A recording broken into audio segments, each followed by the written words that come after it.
फ़र्क नहीं पड़ता आप इलेक्ट्रिकल के स्टूडेंट हैं या नहीं हैं, पर ये जो क्यूरियोसिटी है, ये जो सवाल है, आपके मन में ज़रूर कभी ना कभी आया होगा। ये जो ट्रांसमिशन लाइन है, जो पावर को ट्रांसमिट कर रहा होता है हज़ारों लाखों वोल्ट में, क्या होगा अगर ये जो ट्रांसमिशन लाइन है वो टूट करके गिर जाए? क्या-क्या पॉसिबिलिटीज़ है, क्या-क्या संभावनाएँ हैं, उन सब के बारे में जो है बहुत ही बेहतरीन चर्चा हम करने वाले हैं। तो अगर आपको ये सारी बातें जानना है तो इस वीडियो को देखते रहिए। आपको कुछ नहीं है तो क्या, बहुत कुछ सीखने मिलने वाला है।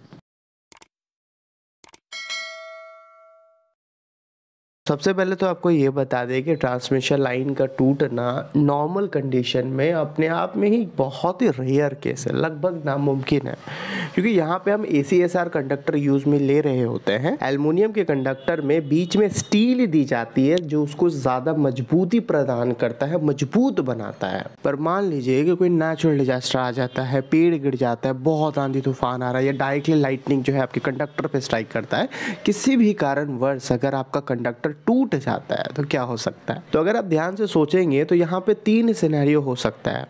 ऐसा हो सकता है कि जो कंडक्टर आपका गिरा है वो किसी दूसरे कंडक्टर पे गिर जाए, क्योंकि ऐसा तो नहीं है ना कि आप ट्रांसमिशन लाइन में एक ही कंडक्टर भेज रहे होते हैं, पैरेलली बहुत सारा कंडक्टर जो है जा रहा होता है। तो ऐसा भी हो सकता है एक कंडक्टर जो टूटा है वो किसी दूसरे कंडक्टर पे गिर जाए, और अगर ऐसा होता है तो इसे टेक्निकल भाषा में हम लाइन टू लाइन फॉल्ट कहते हैं, क्योंकि कंडक्टर को तो हम लाइन भी कहते हैं और एक लाइन दूसरे लाइन पे गिर रहा है और गिरने के बाद जो है कुछ गड़बड़ी हो रहा है, फॉल्ट हो रहा है, क्योंकि एबनॉर्मल कंडीशन आपको देखने मिलेगा। करंट जिस तरीके से फ्लो हो रहा था उस तरीके से फ्लो नहीं होगा। और ऐसा भी हो सकता है ये जो कंडक्टर है टूट करके जो है ज़मीन पर गिर जाए, ग्राउंड पे गिर जाए, तो इसे जो है हम लाइन टू ग्राउंड फॉल्ट कहेंगे, क्योंकि ग्राउंड को टच कर रहा है ये। या अगर कंडक्टर टूट करके अगर टावर को भी टच करता है ना, जो सपोर्टिंग स्ट्रक्चर है आपका, तो टावर भी आपका ग्राउंड से टच है, तो उसे भी हम लाइन टू ग्राउंड फॉल्ट कहते हैं। और ऐसा भी हो सकता है कि कंडक्टर आपका टूट तो गया, पर ना ही वो ज़मीन पे टच हो रहा है, ना ही वो किसी दूसरे कंडक्टर पे टच हो रहा है, वो हवा में लटका हुआ है। तो ये 3 पॉसिबिलिटी जो है बनता है। अब मान लीजिए कि लाइन टू लाइन फॉल्ट हो जाता है या लाइन टू ग्राउंड फॉल्ट हो जाता है, यानी कि कंडक्टर जो है ज़मीन को टच कर रहा होता है, तो इस वक्त क्या होता है कि ये सप्लाई से, ये जो टूटा हुआ कंडक्टर है, ये सप्लाई से, जनरेटिंग स्टेशन से बहुत ही ज़्यादा करंट को जो है डिमांड करता है, यानी कि आपके कंडक्टर में बहुत ज़्यादा करंट फ्लो होना स्टार्ट हो जाता है। और अगर कंडक्टर से बहुत ज़्यादा करंट फ्लो हो रहा है तो आपका कॉपर लॉस बढ़ जाएगा, जो I2R लॉस है वो बढ़ जाएगा, सिस्टम अनएफिशिएंट हो जाएगा, और साथ ही साथ जितने भी इलेक्ट्रिकल इक्विपमेंट लगे हुए हैं वो भी डैमेज होने का खतरा बढ़ जाता है। तो समझना यहाँ पे ये है कि कंडक्टर का टूट के जमीन पे गिर जाए तो बहुत ज़्यादा करंट आपका क्यों फ्लो होता है। तो इसको अच्छे समझने के लिए आपको करंट से रिलेटेड जो है 3 नियम पता होना चाहिए,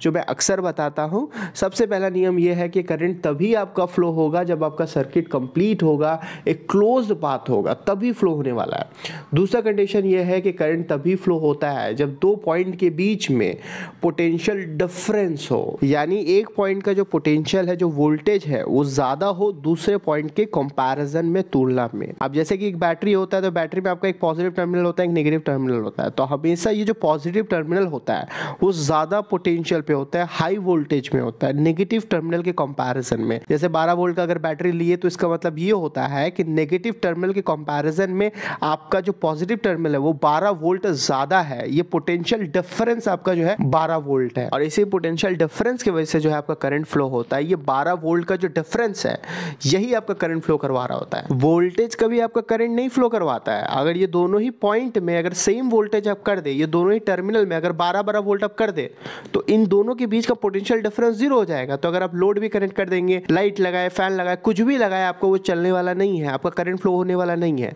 तो पोटेंशियल डिफरेंस होना बहुत ज्यादा जरूरी है, और ये पॉइंट बहुत ज्यादा इंपॉर्टेंट है, इसको हमेशा अच्छे से याद रखिएगा। तीसरा जो नियम है कि करंट उस पाथ से, उस रास्ता से ज्यादा फ्लो होता है जिस रास्ता में, जिस पाथ में उसको जो ऑपोजिशन है, करंट ऑपोजिशन है, जो रेजिस्टेंस है, जो इंपेडेंस है, वो उसको कम मिले। तो ये जो 3 नियम मैंने आपको बताया है, हो सकता है आपको लग रहा होगा कि यार ये तो बड़ी सिंपल बातें थी, हमें ऑलरेडी पता था, पर मेरे दोस्त मैं आपको बता दूं, अगर इस 3 नियम की गहराई को अगर आप समझ पा रहे हैं ना, तो इलेक्ट्रिकल इंजीनियरिंग की जो आधी कंसेप्ट आप किसी भी सब्जेक्ट को उठा ले उसको समझना आपके लिए बहुत ही आसान हो जाएगा। और ये तीनों नियम का ही इस वाले टॉपिक से बहुत ही गहरा कनेक्शन है जो अभी आपको समझ में आने वाला है। तो अब मैं अगर आपसे पूछूं कि कंडक्टर टूट करके जमीन पे गिर गया तो यहाँ पे करंट आपका क्यों फ्लो हो रहा है? यहाँ तो करंट फ्लो नहीं होना चाहिए क्योंकि कंडक्टर टूट गया, सर्किट आपका इनकम्प्लीट हो गया।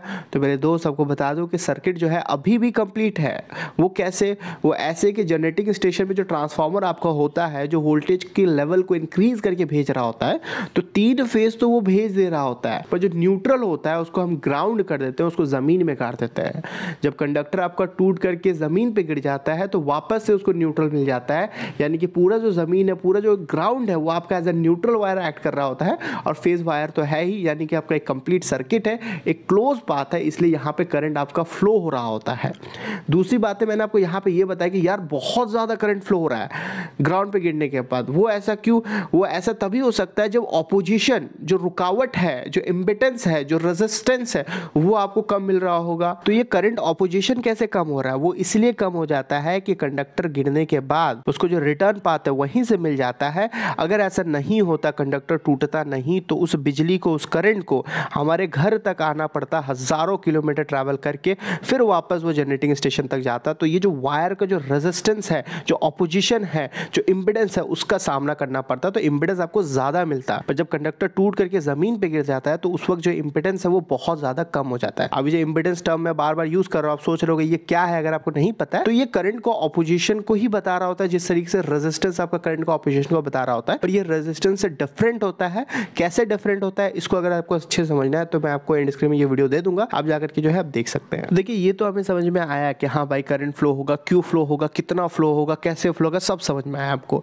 बट कंडक्टर जमीन पे गिरने के बाद इतना ज्यादा करंट फ्लो हो रहा है तो उससे होगा क्या? तो देखिए, उससे होता यूं है कि जिस भी जगह पे कंडक्टर गिरता है उसके आसपास के पूरे रीजन में वोल्टेज जो है फैल जाता है।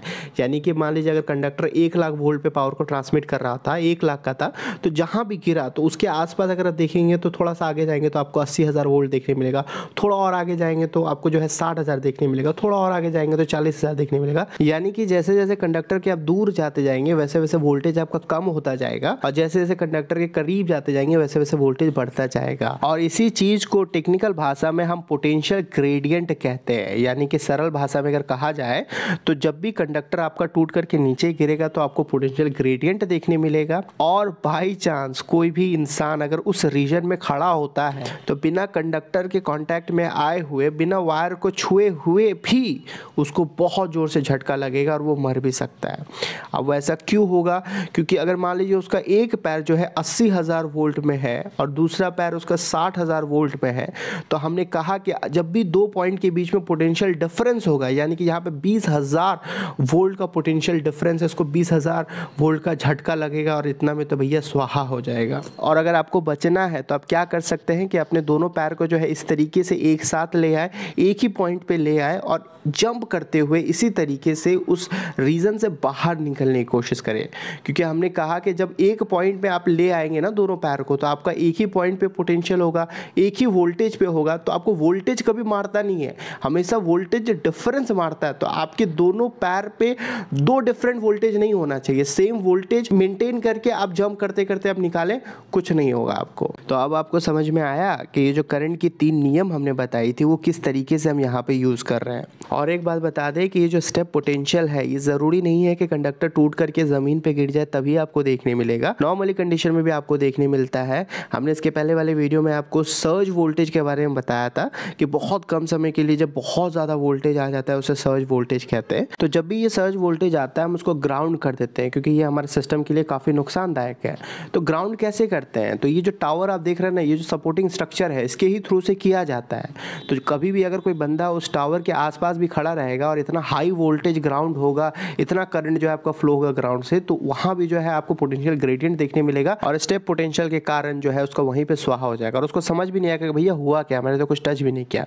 और मान लीजिए कि वो बंदा अगर टावर को टच करता है और उस समय जो है ग्राउंड हो रहा है तो उस वक्त भी उसको झटका लगेगा। क्यों लगेगा इसको समझाने की जरूरत नहीं है। और इस चीज को जो है टेक्निकल भाषा में हम टच पोटेंशियल कहते हैं, क्योंकि उसने टच किया और पोटेंशियल यानी कि झटका, तो टच करने की वजह से जो उसको झटका लगता है उसे टच पोटेंशियल कहते हैं। तो स्टेप पोटेंशियल और टच पोटेंशियल के बारे में भी आपको अच्छे से क्लियर हो गया। ये भी एक बहुत ही इंपॉर्टेंट टॉपिक है जो अक्सर आपसे इंटरव्यू में पूछ ली जाती है। तो देखिए और एक इंपॉर्टेंट बात बता दें कि ये जो सारी चीज़ें मैंने आपको बताई है ये बहुत ही कम समय के लिए होता है, क्योंकि जिस भी सब स्टेशन से ये सारा लाइन आ रहा होता है तो वहाँ पे हमने बहुत सारे सेफ्टी इक्विपमेंट लगा रखी है, हमने रिले लगा रखा है, सर्किट ब्रेकर लगा रखा है। तो रिले को पता चल जाता है कि हाँ ऐसा कुछ फॉल्ट हुआ है, लाइन टू ग्राउंड फॉल्ट हुआ है या लाइन टू लाइन फॉल्ट हुआ है। तो जैसे ही ऐसा होता है तो एक तो इंडिकेटर लाइट होता ही है जो आपको इंडिकेट करता है, और साथ ही साथ वो सर्किट ब्रेकर को जो है कमांड भेज देता है कि भाई सर्किट को ब्रेक करो, बहुत ज़्यादा करंट फ्लो हो रहा है। तो वो पूरी लाइन को ट्रिप कर देता है, सर्किट को ओपन कर देता है, तो करंट का बहाव जो है वो रुक जाता है। तो ये तो सारी कहानी थी पहली और दूसरी कंडीशन की, जब लाइन टू लाइन फॉल्ट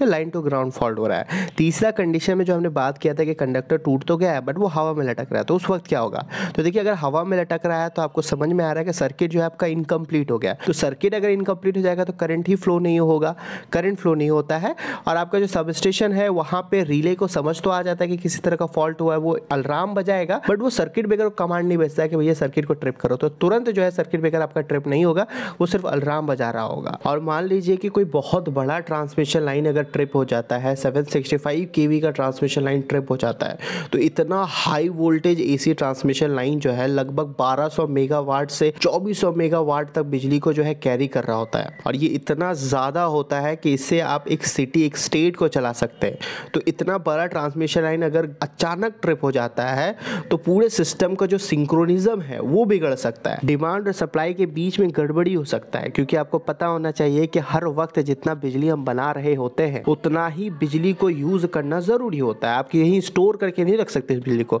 इसलिए डिमांड और सप्लाई के बीच में हमेशा बैलेंस होता है। पर अचानक से कंडक्टर टूटने की वजह से इतना सारा डिमांड जो है डिस्कनेक्ट हो जाता है, यानी कि सप्लाई बढ़ गई, ये डिमांड सप्लाई के बीच में गड़बड़ी हुआ, तो आपका पूरा जो सिस्टम है वो अनस्टेबल हो जाएगा, कैस्केडिंग इफेक्ट देखने मिल सकता है और ब्लैकआउट भी हो सकता है। पूरे भारत को जो बिजली है एक साथ जा सकता है, तो ये भी पॉसिबिलिटी बनता है।